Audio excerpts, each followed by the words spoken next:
ിലേക്ക് സ്വാഗതം. ഇന്ന് ഞാൻ നല്ലൊരു ടേസ്റ്റി ആയിട്ടുള്ളൊരു പലഹാരമായിട്ടാണ് വന്നത്. കഴിഞ്ഞ ദിവസം ഞാനാണെങ്കിൽ മധുരക്കിഴങ്ങ് വെച്ചിട്ടുള്ള ഒരു തെരളിയപ്പത്തിൻ്റെ വീഡിയോ ഞാൻ കാണിച്ചു. ഇന്ന് ഞാൻ അതിലും നല്ല വെറൈറ്റി ആയിട്ട് ഒരു ഇതാണ് ഞാൻ നിങ്ങളെ കാണിക്കാൻ പോകുന്നത്. നിങ്ങൾക്ക് എല്ലാവർക്കും സുഖമെന്ന് വിശ്വസിക്കുന്നു. മോള് സ്കൂളിലൊക്കെ പോയിരിക്കുകയാണ്. അവൾ വരാറായി 4 മണിയാവുന്ന സമയത്തുള്ള വരും. അവൾക്ക് വരുമ്പോൾ കഴിക്കാൻ വേണ്ടി ഞാൻ ഉണ്ടാക്കി വെച്ചിട്ടുണ്ട്. കുട്ടികൾക്കൊക്കെ കൊടുക്കാൻ ഏറ്റവും നല്ല ഒരു ഇതാണ്. അതുകൊണ്ട് ഞാൻ എടുക്കാനാടാ കണ്ടോ, ഇങ്ങനെ ഒരു ഇലയുടെ ഈ ഇലയുടെ ഉണ്ടാക്കുന്നത് നമുക്ക് പണ്ടൊക്കെ വട്ടയിലയിലായിരുന്നു എടുക്കുന്നത്. വട്ടയിലയിലും വാഴയിലും നമ്മൾ വയണയിലയിലും ഇതെടുക്കാൻ പറ്റും. വേണ്ട, ഞാൻ അതിൽ നിന്ന് ഇത് എടുത്ത് വെച്ചതാണ്. ഇത് എന്തൊക്കെ ചേരുവകളാണെന്നറിയാമോ? നമ്മുടെ കുഞ്ഞുങ്ങൾക്ക് അംഗൻവാടിയിൽ നിന്ന് കിട്ടുന്ന അമൃതപ്പൊടിയില്ലേ, അമൃതപ്പൊടി, റവ, ഒരു മുറി തേങ്ങ, നെയ്യ്, ഏലക്ക, പഞ്ചസാര, ഇത്രയും ചേർത്ത് നമ്മൾ കുഴച്ച് വാഴയിലയിൽ നമുക്ക് ഇഷ്ടമുള്ള രീതിയിൽ ഇലയപ്പമായിട്ടോ അല്ലെങ്കിൽ എങ്ങനെ ആയാലും നമ്മൾ ഇലയിൽ കുഴച്ച് നമ്മളത് ഇച്ചിരി കൂടെ വയണയിലാണ് നല്ലത്. വയണയിലാണെങ്കിൽ നല്ല സ്വാദാണ്. അപ്പം അതാ ഈ കാണുന്നത്. പക്ഷേ ഞാൻ ഒരിക്കലും പ്രതീക്ഷിച്ചില്ല ഇത്രയും ടേസ്റ്റിനുണ്ടാവുമെന്ന്.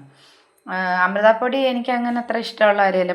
കുഞ്ഞുങ്ങൾക്കൊക്കെ കൊടുക്കും. പക്ഷേ ഞാനങ്ങനെ ഇതുവരെ അമൃതപ്പൊടി അങ്ങനെ ഉപയോഗിച്ചിട്ടില്ല. പക്ഷേ പറയാതിരിക്കാൻ വയ്യ, അത്രയ്ക്ക് നല്ല അടിപൊളി ഒരു ഇലയുടെയെന്ന് വെച്ചാൽ അടിപൊളി ഇലയുടെ.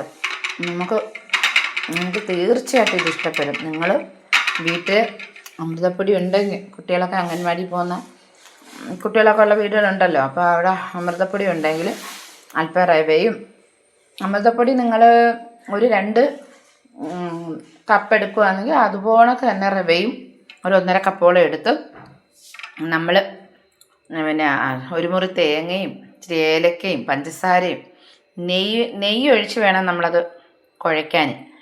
ഒരു നുള്ളു ഉപ്പും കൂടെ, ഒരു പിഞ്ച് ഉപ്പും കൂടെ ഇട്ട് നമ്മുടെ ഇഷ്ടത്തിനനുസരിച്ച് ഇലയപ്പം പോലെയോ അല്ലെങ്കിൽ നമ്മൾ ഇതുപോണക്കോ ഏതെങ്കിലും ഷേപ്പിൽ നമുക്ക് വാഴയിലയിലോ വട്ടയിലയിലോ, ഇത് രണ്ടും ഇല്ലെങ്കിൽ വയണയില ഇല്ല, എങ്ങനെ എല്ലായിടവും കാണത്തില്ലല്ലോ. വയണയില ഇല്ലെങ്കിൽ ഇതിലേതെങ്കിലും എടുത്ത് നിങ്ങളിങ്ങനെ ഉണ്ടാക്കി കഴിച്ച് കുട്ടികൾക്കൊക്കെ കൊടുക്കും. കുട്ടികൾക്ക് എന്തായാലും ഇത് ഇഷ്ടപ്പെടും. അത്രയ്ക്കും ടേസ്റ്റിയായൊരു ഇലയുടെയാണ്. അപ്പം എൻ്റെ ഈ വീഡിയോ ഉണ്ടോ, എൻ്റെ ഈ വീഡിയോ ഇങ്ങനെയാണ് ഞാൻ ആക്കി വെച്ചത്.